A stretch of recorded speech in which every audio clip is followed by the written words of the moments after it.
మంచు కుటుంబంలో అసలు ఏం జరుగుతుందో చెప్పడం ఎవరితరం కావడం లేదు. ఈ ఆస్తి తగాదాలు చివరికి అన్నదమ్ములు ఒకరినొకరు ప్రాణాలు తీసుకునే వరకు వెళ్ళింది. తన కుటుంబాన్ని మంచు విష్ణు చంపడానికి ప్లాన్ చేస్తున్నాడని మంచు మనోజ్ పోలీసులకి కంప్లైంట్ చేశారు. బిజీగా గడుపుతున్న లైఫ్ లో చిన్న బ్రేక్ తీసుకుని ఫ్యామిలీ మరియు ఫ్రెండ్స్ తో ఎంజాయ్ చేయాలి అనుకుంటున్నారా? అయితే వెంటనే ఆర్మీ వెకేషన్స్ ప్రైవేట్ లిమిటెడ్ ని సంప్రదించండి. వీరి దగ్గర సరికొత్త ఆఫర్స్ మరియు స్పెషల్ ప్యాకేజెస్ ఉన్నాయి. మరిన్ని డీటెయిల్స్ కోసం సంప్రదించండి 7997979960 అలాగే 61. తమకి ప్రొటెక్షన్ కల్పించాలని కోరారు.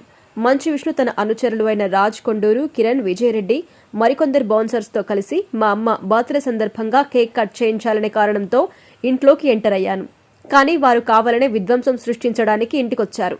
వాళ్ళు మా ఇంట్లోని జనరేటర్లను ట్యాంపర్ చేశారు. అవి పనిచేయకుండా ఉండడం కోసం చక్కెర కలిపిన డీజిల్ ని పోశారు. అర్ధరాత్రి జనరేటర్లు పనిచేయడం ఆగిపోయాయి. ఇంట్లో మా అమ్మ, నా 9 నెలల కూతురుతో పాటు ఊరు నుండి వచ్చి అత్తామామ కూడా ఉన్నారు. జనరేటర్స్ దగ్గరే వాహనాలు పార్క్ చేసున్నాయి. ఇంట్లో గ్యాస్ కనెక్షన్ కూడా ఉంది. దానివల్ల ఫైర్ యాక్సిడెంట్ జరిగి మా ప్రాణాలు పోయే ఛాన్స్ ఉంది. మా అన్న విష్ణు వల్ల మాకు ప్రాణహాని ఉంది అని మంచు మనోజ్ కంప్లైంట్ చేశారు. ఇక ఈ గొడవల నేపథ్యంలో మనోజ్ దంపతులు జనసేనలో చేరుతున్నట్టుగా వార్తలు వినిపించాయి. నేడు మనోజ్ భార్య మౌనిక తల్లి శోభా నాగిరెడ్డి జయంతి కావడంతో ఇద్దరు దంపతులు భూమా ఘాట్ వద్దకి చేరుకుని నివాళులర్పించారు. అనంతరం మీడియాతో మనోజ్ మాట్లాడుతూ, ఈ రోజు మా అత్తయ్య గారి జయంతి, అందుకోసమే మొట్టమొదటిసారి మా కూతురు దేవసేన శోభాను తీసుకుని ఆళ్లగడ్డకొచ్చాము. ఈ రోజు తీసుకొద్దామని ఇన్నాళ్లు పాపని అక్కడే ఉంచాము. ఈ రోజు మా కుటుంబం, సోదరుడు, స్నేహితులతో కలిసి ఇక్కడికి వచ్చాము. ఊళ్ళో ప్రతి ఒక్కరూ మమ్మల్ని ప్రేమగా చూస్తున్నారు.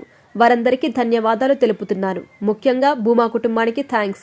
రాయలసీమ నుంచి నా కోసం వచ్చిన ఫ్యాన్స్ కి థ్యాంక్స్ చెప్తున్నాను అని చెప్పుకొచ్చారు.